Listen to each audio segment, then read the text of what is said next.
Dear student, welcome to tech study online portal everything for technical student. यदि आप किसी भी टेक्निकल एग्जाम सेमेस्टर एग्जाम की तैयारी कर रहे हैं तो आप हमारे चैनल को सब्सक्राइब कर लीजिए, जिससे कि आपकी तैयारी और अच्छे से हो सके। आज का जो वीडियो है हमारा निम्मी पैटर्न पे आधारित जो क्वेश्चन बैंक है, जिसमें 260 प्लस क्वेश्चन है, वो फर्स्ट ईयर मैथ पे आधारित है, जिसमें हम पहले 3 वीडियो देख चुके हैं। 3 वीडियो में लगभग 40 क्वेश्चन कवर कर लिया गया था, जिसका विस्तृत डिटेल सलूशन आपको बताया गया था। तो आज का जो वीडियो है निम्मी पैटर्न पे ही आधारित मैथ का क्लास 4th का वीडियो, जिसमें हम 40 के आगे के क्वेश्चन को डिस्कस करेंगे और इसका एक डिटेल सलूशन देखेंगे। तो आइए शुरू किया जाए। क्वेश्चन नंबर 41 देखिए। 41 क्वेश्चन क्या कह रहा है, 41 नंबर कह रहा है कि धातु की कौन सा गुण बल लगाने पर धर रूपता तथा बल हटाने पर वापस अपने पूर्वावस्था में आने की क्षमता रखता है। जैसे क्या हो गया कि वह कौन सा गुण है, जब किसी पिंड पर या किसी वस्तु पर लगाएं वह क्या हो, अपने आकार को, अपने रूप को बदल ले, अपनी संरचना को बदल ले और बल हटाने पर पुनः अपने रूप में, मूल रूप में आ जाए। वह कौन सा बल है? तो ऑप्शन देखिए। ऑप्शन फर्स्ट है, कह रहा है कि आघातवर्धता। आघातवर्धता। बी ऑप्शन है, कह रहा है दृढ़ता, जिसे हम टेनेसिटी कहते हैं। सी ऑप्शन है, कह रहा है प्रत्यास्थता। और डी ऑप्शन है, कह रहा है सुघट्यता। सुघट्यता, ठीक है। तो देखिए होता क्या है कि किसी पिंड पर कोई बल लगाने पर उसका आकार बदल जाए, फिर बल हटाने पर पुनः मूल रूप में आ जाए, उसे कहते हैं इलास्टिसिटी। इलास्टिसिटी को हिंदी में कहा जाता है प्रत्यास्थता, ठीक है, प्रत्यास्थता। नेक्स्ट क्वेश्चन देखिए। नेक्स्ट क्वेश्चन क्या कर रहा है, क्वेश्चन नंबर 42 कह रहा है कि इनमें से धातु की कौन सा गुण, आप स्क्रीन पे क्वेश्चन देख सकते हैं, इनमें से धातु की कौन सा गुण जिससे धातु को गर्म करने पर पिघल जाती है। देखिए क्वेश्चन नंबर 42 क्वेश्चन नंबर देखिए, कह रहा है धातु का कौन सा गुण है जिसको गर्म करने पर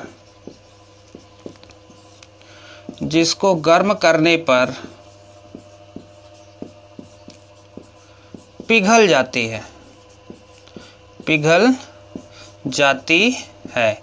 अब ऑप्शन देखिए क्या दे रखा है। ऑप्शन फर्स्ट कह रहा है चालकता, जिसे कहते हैं कंडक्टिविटी। सेकेंड ऑप्शन है, कह रहा है आघातवर्धता, जिसे मैलेबिलिटी कहते हैं हम लोग, आघातवर्धता। थर्ड ऑप्शन है गलनीयता। और लास्ट ऑप्शन है आपका दृढ़ता, ठीक है। पूछ रहा है कि कौन सा गुण है जिस पे हम बल लगाने पर, या कह सकते हैं वह धातु का कौन सा गुण है जिसको गर्म करने पर पिघल जाता है। तो वह क्या होता है, गलनीयता। गलनीयता होता है, जिसे कहते हैं फ्यूजिबिलिटी। फ्यूजिबिलिटी, उसको गर्म करने पर क्या होता है, पिघल जाता है, गल जाता है, उसे हम कहते हैं गलनीयता या फ्यूजिबिलिटी। नेक्स्ट क्वेश्चन देखिए, क्वेश्चन नंबर 43। इस सब सारे क्वेश्चन जितने बताए जा रहे हैं आपको, यह प्रॉपर्टीज ऑफ मटेरियल पर है, मटेरियल साइंस से संबंधित है। 43 नंबर देखिए, इनमें से किस मिश्र धातु का उपयोग विद्युत बल्ब के फिलामेंट में किया जाता है? तो ऑप्शन फर्स्ट देखिए कोबाल्ट। ऑप्शन सेकंड देखिए, कह रहा है वेनेडियम। ऑप्शन थर्ड देखिए, कह रहा है टंगस्टन।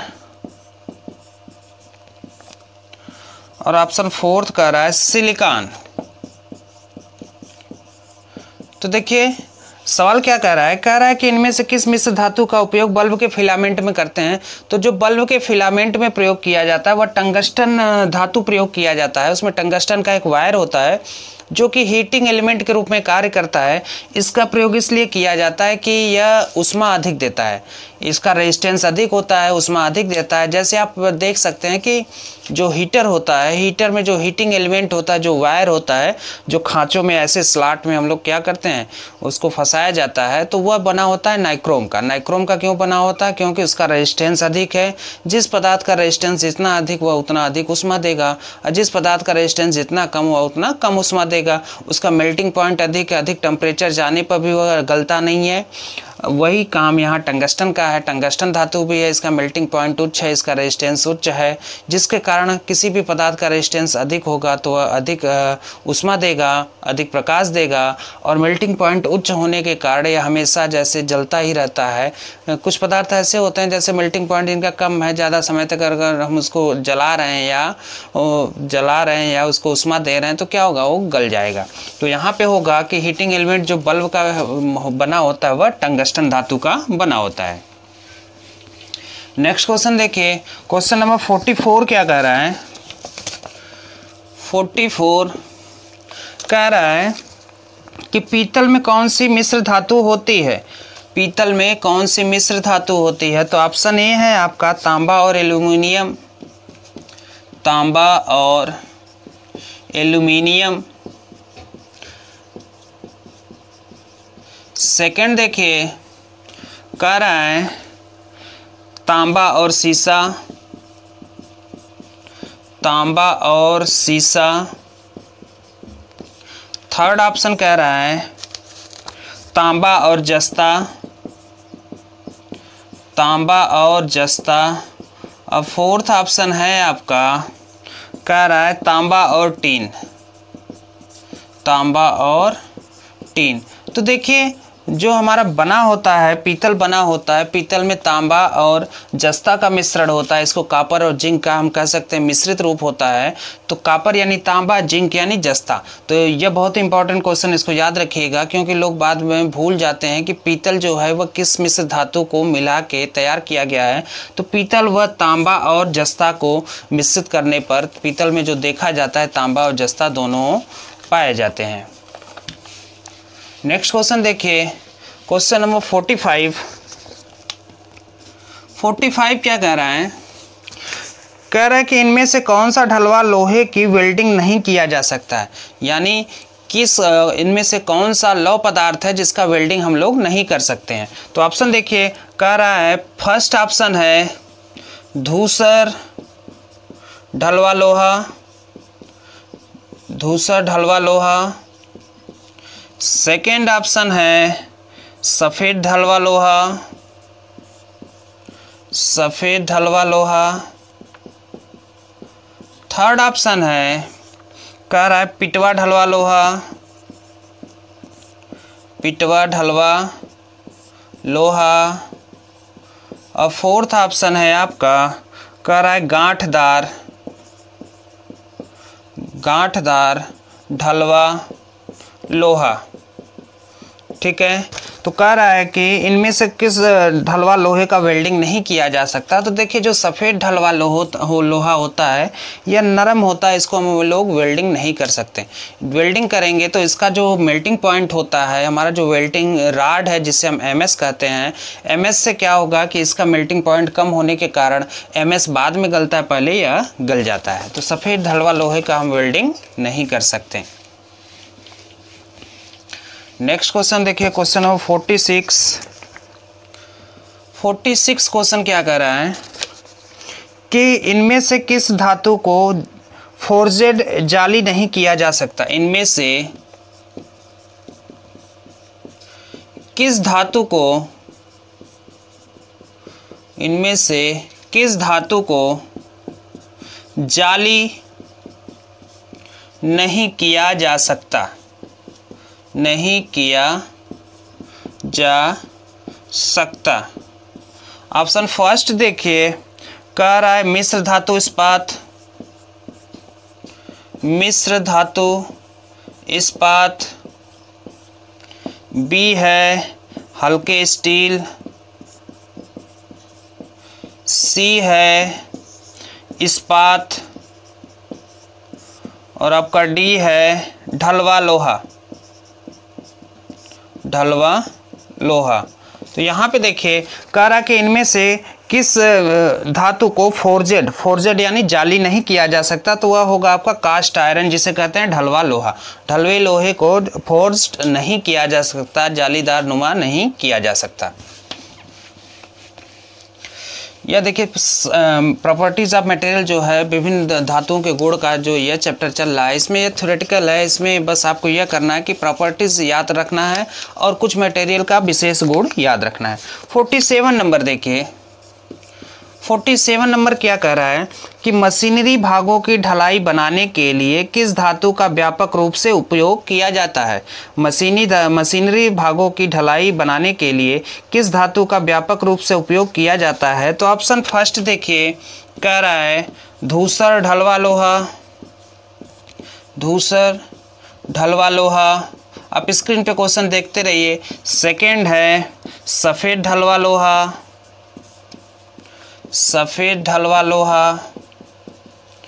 थर्ड ऑप्शन आपका क्या कर रहा है कि पिटवा ढलवा लोहा, पिटवा ढलवा लोहा।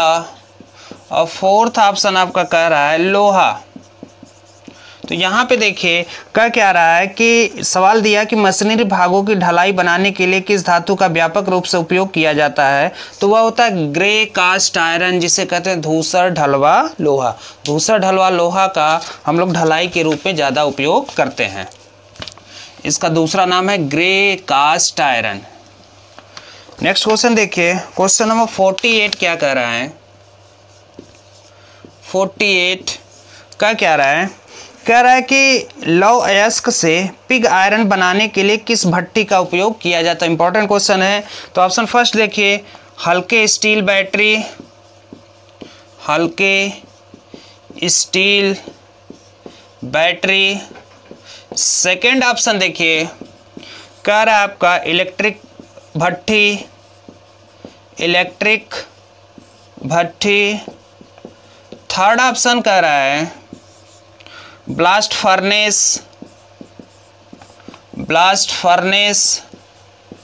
और फोर्थ ऑप्शन है, लास्ट ऑप्शन है, कह रहा है कपोला फर्नेस। कपोला क्या होता है, कपोला एक प्रकार की भट्टी होती है। तो कह रहा है कि किसका प्रयोग किया जाता है, लौह अयस्क के पिग आयरन बनाने के लिए किस भट्टी का उपयोग किया जाता है। तो वह होता है हमारा ब्लास्ट फर्नेस। ब्लास्ट फर्नेस का हम लोग प्रयोग करते हैं, जो लौह अयस्क से पिग आयरन बनाने के लिए उपयोग किया जाता है।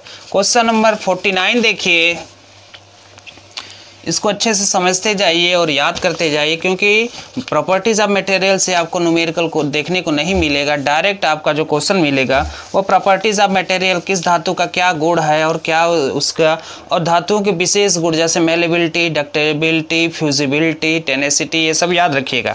49 नंबर देखिए, 49 नंबर क्या कह रहा है, कह रहा है ढलवा लोहा बनाने के लिए किस भट्टी का उपयोग किया जाता है। इसके पहले था लौह अयस्क से पिग आयरन बनाने के लिए किसका प्रयोग कर रहे थे, ब्लास्ट फर्नेस का। अब कह रहा है कि ढलवा लोहा बनाने के लिए किस भट्टी का उपयोग किया जाता है। तो ऑप्शन फर्स्ट देखिए कह रहा है कपोला फर्नेस।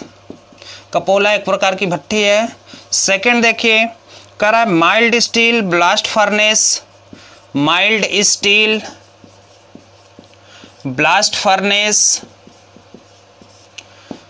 थर्ड ऑप्शन देखिए, थर्ड ऑप्शन कह रहा है स्टील रेवर बैटरी, स्टील रेवर बैटरी। और फोर्थ ऑप्शन है आपका alloy metal, alloy metal electric furnace, alloy metal electric furnace.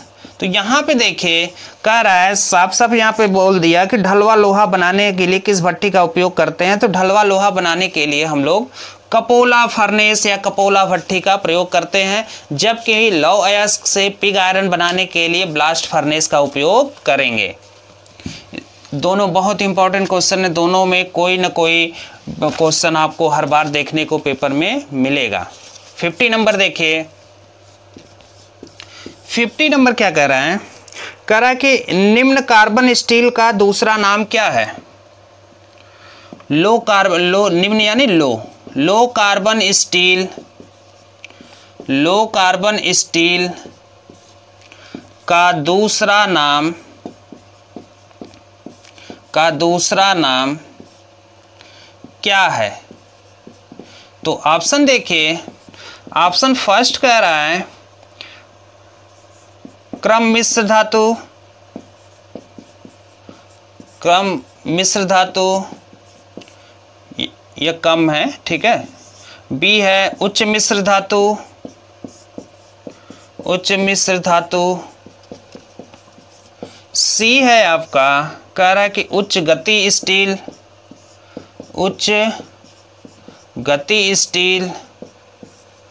और डी है आपका हल्का स्टील, ठीक है।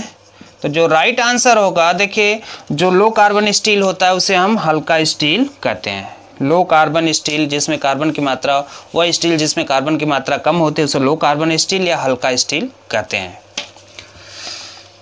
नेक्स्ट क्वेश्चन देखिए, क्वेश्चन नंबर 51 क्या कह रहा है? 51 कह रहा है कि मध्यम कार्बन स्टील में कार्बन प्रतिशत कितना होता है? यानी मीडियम कार्बन स्टील, एक होता है लो कार्बन स्टील, एक होता है हाई कार्बन स्टील, दोनों के बीच का जो होता है मीडियम कार्बन स्टील, उसमें कार्बन की परसेंटेज मात्रा कितनी होती है हमें बताना है। तो ऑप्शन ए दिया है 0.05 से 0.15%, सेकेंड ऑप्शन दिया है 0.15% से 0.25%, थर्ड ऑप्शन दिया है 0.25% से 0.5%, और डी ऑप्शन आपका दिया है 0.5% से 1.5%। तो यहाँ पे देखिए कह रहा है कि मीडियम कार्बन स्टील में कार्बन प्रतिशत की मात्रा कितनी होती है? तो वह होता है 0.25 से 0.5%। जो मीडियम कार्बन स्टील होता है उसमें जो कार्बन की मात्रा होती है वह 0.25% से 0.5% होता है, ठीक है। इसका स्क्रीनशॉट ले लीजिए, यह इंपॉर्टेंट क्वेश्चन है।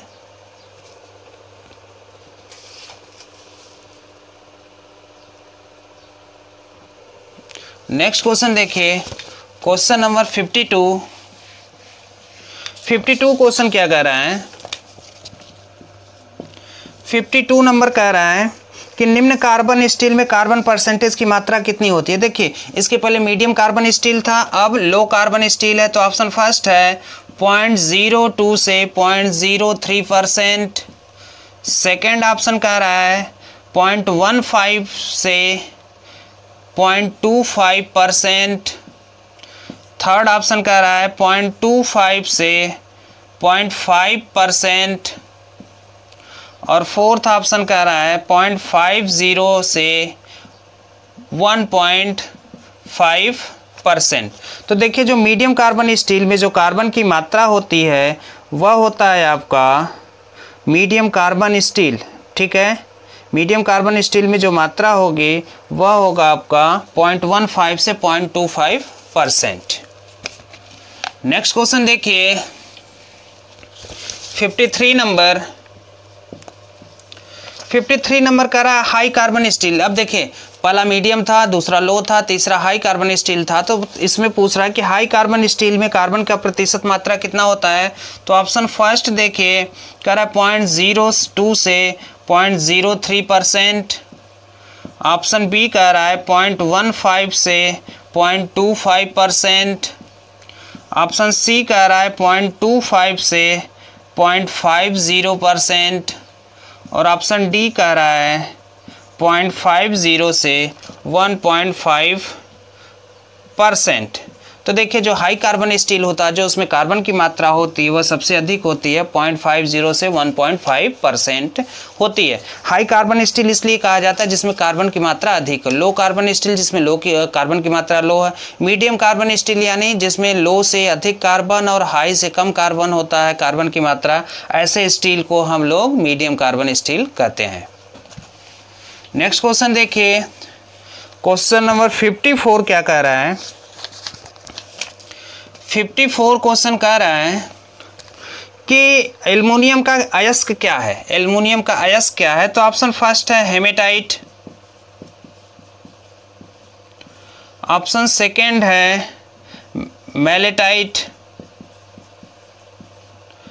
ऑप्शन थर्ड है बॉक्साइट, ऑप्शन जो थर्ड है यह है बॉक्साइट, और ऑप्शन फोर्थ जो है यह है लेमोनाइट। तो जो सही आंसर है जो कह रहा है कि एल्युमिनियम का जो अयस्क है वह है बॉक्साइट। बॉक्साइट एल्युमिनियम का अयस्क है।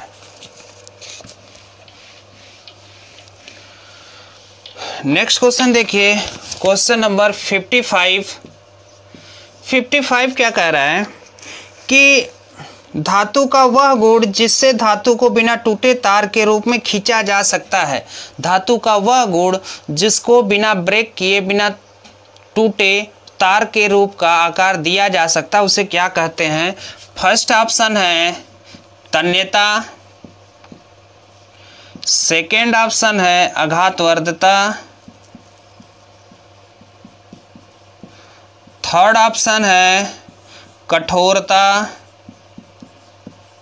और लास्ट ऑप्शन है भंगुरता। तो देखिए कह रहा है कि धातु का वह गुण जिससे धातु को बिना टूटे तार के रूप में खींचा जा सकता है उसे तन्यता कहते हैं। जिस धातु का तन्यता या टेंशन या तनाव जिसमें जितना अधिक होगा उसको आसानी से हम तार का रूप दे सकते हैं। तो धातु का वह गुण जिसको खींचकर तार के रूप में आकार दिया जा सके वह धातु का गुण तन्यता कहलाता है। तो आज का वीडियो यहीं समाप्त करते हैं। उम्मीद है कि आपको वीडियो पसंद आई होगी। हमारे वीडियो को लाइक करें। अभी तक आपने हमारे चैनल को सब्सक्राइब नहीं किया तो सब्सक्राइब कर लें तथा बेल आइकन दबाना न भूलें।